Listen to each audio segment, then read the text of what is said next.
Stocks close higher on strength in Amazon and Apple.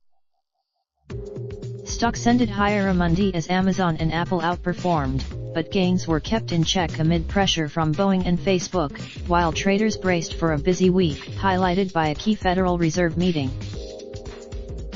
The S&P 500 closed 0.37% higher as the energy and financial sectors rose more than 1% each.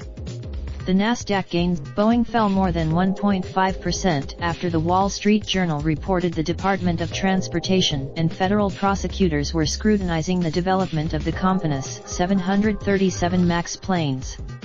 This comes after Facebook shares fell 3.3% after an analyst at Needham downgraded the company to hold from buy, citing worries about Facebook's pivot to privacy and encrypted messages as well as the possibility of more regulatory scrutiny.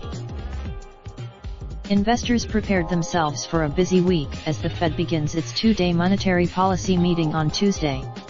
Market expectation: when FOMC members meet this week, they will find that, since their last get-together at the end of January, short-term yield relationships are still forewarning lower growth despite concerted jawboning efforts that include the promise of ending balance sheet reduction early, said Stephen Blitz, chief U.S. economist at T.S. Lombard. The Fed signaled it will be patient in raising rates at its previous meeting this year. The two-year Treasury, the equity market, lifted by the return of easier money from central banks globally as well as the Fed, is a positive without question, but we wonder how long this lift will last, considering the likely negative impact on earnings expectations from weakening trends in U.S. economic data and in much of the rest of the world, Blitz said.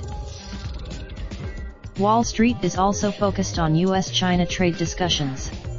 The two countries, the S&P 500 is up 13% this year and is on pace to post its biggest quarterly gain since the third quarter of 2009.